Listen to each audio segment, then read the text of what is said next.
बोलिए सियावर रामचंद्र की जय, बोलिए बजरंग बली की अरे बैठिए डॉक्टर रागिनी प्लीज। जब भारतीय जनता पार्टी का कार्यकर्ता मंत्री जी से मिलने आता है, मंत्री जी को प्यार से माला पहनाता है, भारतीय जनता पार्टी का नारा लगाता है और उसके बाद कान में कहता है कि मंत्री जी 14 घंटे से बिजली नहीं आई, तो मंत्री जी सारी बातों को भूल करके भगवान का नारा लगवा करके अपने विभाग की बातों को दरकिनार कर देते हैं और मंत्री जी का उत्तर आता है कि कोई कमी नहीं।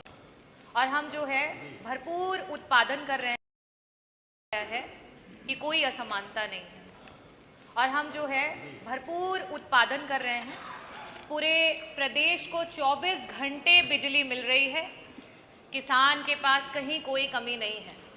और चाहे वो ग्रामीण अंचल की जनता हो या वो शहरी अंचल की जनता हो, वो ना जाने क्यों यहाँ तक कि मंत्री जी का कार्यकर्ता भी, जब भारतीय जनता पार्टी का कार्यकर्ता मंत्री जी से मिलने आता है, मंत्री जी को प्यार से माला पहनाता है, भारतीय जनता पार्टी का नारा लगाता है और उसके बाद कान में कहता है कि मंत्री जी 14 घंटे से बिजली नहीं आई, तो मंत्री जी सारी बातों को भूल करके भगवान का नारा लगवा करके अपने विभाग की बातों को दरकिनार कर देते हैं और मंत्री जी का उत्तर आता है कि कोई कमी नहीं। खैर, मैं मंत्री जी आपसे ये पूछना चाहूंगी कि अगर आपने ये जवाब दिया है कि सरकार का जो उत्पादन है और उसकी जो डिमांड है उसमें अगर कहीं पे भी कोई असमानता नहीं है, तो ये जो अघोषित कटौतियां हो रही हैं, ये जो अनौपचारिक कटौतियां हो रही हैं, ग्रामीण अंचल में 12-12 घंटे की कटौतियां हो रही हैं, शहरी जो इलाका है उसमें 4 से 6 घंटे की कटौतियां हो रही हैं, इसका क्या कारण है? मेरा दूसरा प्रश्न मंत्री जी आपसे ये है कि अगर आप ये कह रहे हैं कि उत्पादन आपने बहुत बढ़ा लिया है, ऐसी स्थिति में हम क्या समझें कि जो वितरण है उसमें कहीं कठिनाई आ रही है विभाग को? और अगर वितरण में आपको कठिनाई आ रही है तो इन 9 वर्षों की सरकार में आपने वितरण को ठीक करने के लिए क्या किया? कितने अधिकारियों पे कार्यवाही की? क्या बेटरमेंट लेकर के आए? मंत्री जी अभी कुछ दिन पहले जौनपुर में बदलापुर महोत्सव में आए थे, वहां पे उन्होंने मंच से बदलापुर में एक जो है उप केंद्र बनाने के लिए वहां से आपने आश्वासन दिया। उसी के बगल से मैं भी आती हूँ, मछली शहर से विधायक हूँ, हमारे बीच में अपना दल से बैठे हुए हैं डॉक्टर पटेल जी, वो भी विधायक हैं। सदीरनगंज और बंधवा में वहीं उसी जिले के हम दोनों हैं और वहां पे भी उप केंद्र की मांग को रखा गया, पावर का लॉस कह करके उसको ठुकरा दिया गया। मंत्री जी मैं आपसे पूछना चाहूंगी कि ये पावर लॉस का कारण क्या है, और अगर ये पावर का लॉस है तो इसके अंतर्गत कितने अधिकारियों पे आपके द्वारा कार्यवाही जो है की गई? और लास्ट में आपसे ये एक सवाल करना चाहूंगी कि आज प्राइवेटाइजेशन विभाग को बेचने की बात हो रही है। अडानी से इतने महंगे दर पे 5.383 पर यूनिट के रेट पे सरकार जो है 25 साल के लिए बिजली खरीदने जा रही है। खैर उसका जो एग्जैक्ट अमाउंट है वो अभी तक पब्लिक नहीं किया गया है, लेकिन कैलकुलेशन के आधार पे वो 15,000 करोड़ का अमाउंट आ रहा है। तो अगर आप 15,000 करोड़ का अमाउंट, खैर आप एक तरफ तो 10 जगह नारियल फोड़ करके आते हैं, शिलान्यास करके आते हैं, और जब आपके उसी शिलान्यासों से देखा जाता है कि आपने कितना उत्पादन बढ़ा लिया तो वहां कुछ भी दिखाई नहीं देता है। लास्ट का बस सवाल यही रहेगा मेरा आपसे कि मंत्री जी अडानी से जो इतना बड़ा अमाउंट साझा कर रहे हैं उसकी मार जनता को जो है वो कैसे झेल पाएगी? और मैं यहाँ सदन में बैठे सभी लोगों से एक बार कहूंगी कि बोलिए सियावर रामचंद्र की जय, बोलिए बजरंग बली की अरे बैठिए डॉक्टर रागिनी प्लीज। और मैं अध्यक्ष जी ये इसलिए कह रही हूँ कि जैसे भारतीय जनता पार्टी के कार्यकर्ता को इस तरीके से जयकारा लगा करके साइड कर दिया गया, आज उत्तर प्रदेश की जनता जवाब मांग रही है। मंत्री जी जवाब दें। धन्यवाद जी। प्रश्न का जवाब तो मैं लिखित में दे चुका हूं, अब भाषण का जवाब देना बाकी है। और जो सभी यहाँ बैठे हुए माननीय सदस्य हैं, इधर के हों चाहे उधर के हों, हमसे बहुत स्नेह करते हैं और सभी मिलते हैं तो कहते हैं, जो हमको अच्छे से मानते हैं वो कहते हैं मंत्री जी बिजली में बहुत सुधार हुआ है, आपने बड़ा अच्छा काम किया। उनको नमन सर, धन्यवाद।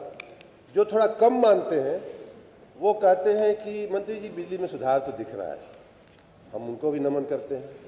जो एकदम नहीं मानते हैं, जिनमें से माननीय विधायिका जी भी आती हैं, वो 3 चीजें कहेंगी कि हम आपके कर्मचारी ऐसे हैं, सब स्टेशन ये है, ट्रांसफार्मर ओवरलोड है। सब कुछ कहने के बाद कोई सुनता नहीं है, फोन नहीं उठाता। सब कुछ कहने के बाद जब मैं पूछता हूं कि भाई साहब बहन जी बिजली कैसी आ रही है, कहते नहीं बिजली तो अच्छी आ रही है। तो आपको तकलीफ कहाँ है? अगर आप व्यक्तिगत रूप से हमको ये मानते हैं, संदेश देते हैं। एक मिनट बैठिए प्लीज। अब हर मामले में डॉक्टर साहब, कल भी मैंने पूछा था, कुछ नीचे लगा है क्या? बिजली अच्छी उत्तर आने दीजिए ना। आपने अपनी बात कही थी, उत्तर आने दीजिए प्लीज। नो, बिजली अच्छी आ रही है। नहीं डॉक्टर साहब, आप बिजली अच्छी आ रही है। आपने बोला तो बीच में उत्तर आने दीजिए। मैं समझ सकता हूं कि बाहर आप हमको कुछ बोलते हैं और अंदर जो ऊपर से लिख करके आता है वो बोलते हैं, तो वहां तक तो मैं समझ पाता हूं। लेकिन मैं माननीय वित्त मंत्री जी को निवेदन करूंगा कि कोई ऐसा चश्मा हो जिससे कि बिजली दिखाई दे सके, वो माननीय सामने वाले माननीय सदस्य लोगों को जरा सैंक्शन कर दे, संस्तुत कर दें। अब माननीय अध्यक्ष जी, पहला इनका मैं एक जवाब शुरुआत में ही दे दूं, और बड़ा महत्वपूर्ण मुद्दा है, हमें थोड़ा समय चाहिए। जवाब दीजिए, समय उतना ही लीजिए। अदानी का इन्होंने, ये मेरे पास फिगर इस समय नहीं है, हाँ। लेकिन जो फिगर इन्होंने बोला उसी को अगर हम मान लें, 5 रुपया कुछ पैसा इन्होंने बताया, 35 पैसा 38 पैसा, ये आज 2025 का रेट है। और आपको शायद जानकारी नहीं होगी माननीय विधायिका जी, माननीय अध्यक्ष जी, कि 2014 में आपकी पार्टी की सरकार ने कितने पर बिजली खरीद, 10 साल 11 साल पहले, 11 साल में महंगाई बढ़ी है, दाम ज्यादा होना चाहिए। आपने जो खरीदा है, हाई कास्ट पीपीए का जो बर्डन राज्य की जनता पे डाला है, वो एकदम अक्षम्य है। आपकी बहुत सारी गलतियां अक्षम्य है, लेकिन ये भी उन्हीं में से एक अक्षम्य गलती है। माननीय अध्यक्ष जी, सदन को जानकारी होनी चाहिए, राज्य की जनता को जानकारी होनी। 2014 में इन्होंने KSK महानदी के साथ कॉन्ट्रैक्ट किया है, समाजवादी पार्टी की सरकार थी, और हमसे पूरा 1 रुपया प्रति यूनिट ज्यादा महंगी आपने बिजली खरीदी। 11 साल पहले 6 रुपया 25 पैसा आपका रेट आता। अगर आपको तथ्य की जानकारी चाहिए, थोड़ा सा हमसे पहले से पूछ लेती तो अच्छा रहता। अब रही बात कि बिजुलियां दिखाई नहीं दे रही है। माननीय अध्यक्ष जी, ये तो सभी सहमत होंगे इस बात से कि राज्य में न तो गांवों की संख्या बढ़ी है, न तो मजरों की संख्या बढ़ी है, और न ही लोगों की संख्या, जो थोड़ी बहुत जनसंख्या वृद्धि हुई होगी, लेकिन मजरे और गांव तो वही के वही हैं। हमने इनके छोड़े हुए, इनके समय में जो विद्युतीकृत मजरे थे उनकी संख्या थी 1,28,000, और हमारे समय में हमने जो विद्युतीकृत किया है उन गांवों में, मजरों में जो बिजली पहुंचाई है वो है 2,50,000। आपके समय 12 से 17 तक का जो एवरेज, जो पीक डिमांड थी वो मात्र 13,000 थी। माननीय अध्यक्ष जी, हमने जो हाईएस्ट डिमांड मीट किया है वो 30,000 मीट किया। ये बिजली आपको दिखाई नहीं दे रही, हम क्या करें? अब ये कोई चश्मा माननीय वित्त मंत्री जी लगाएंगे?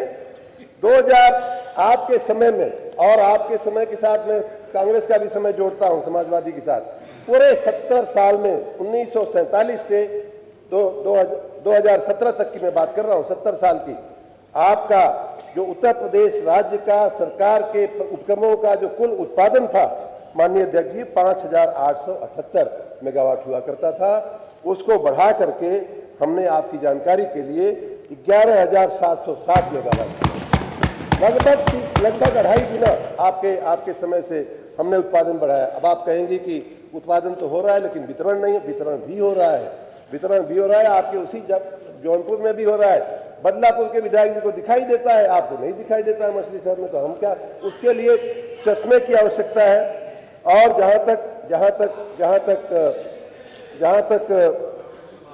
जहां तक निजीकरण की बात है, निजीकरण मैंने पहले भी कहा है कि अभी इसमें अंतिम निर्णय माननीय अध्यक्ष जी कोई लिया नहीं गया है, और जो भी निर्णय लिया जाएगा और राज्य की जनता के व्यापक हितों को ध्यान में रख के सभी वर्ग के लोगों को अच्छी बिजली देने की इच्छा से, अच्छे लोगों को जो है सहूलियत देने की मंशा के साथ राज्य के व्यापक हित में जो भी निर्णय लेना होगा लिया जाए।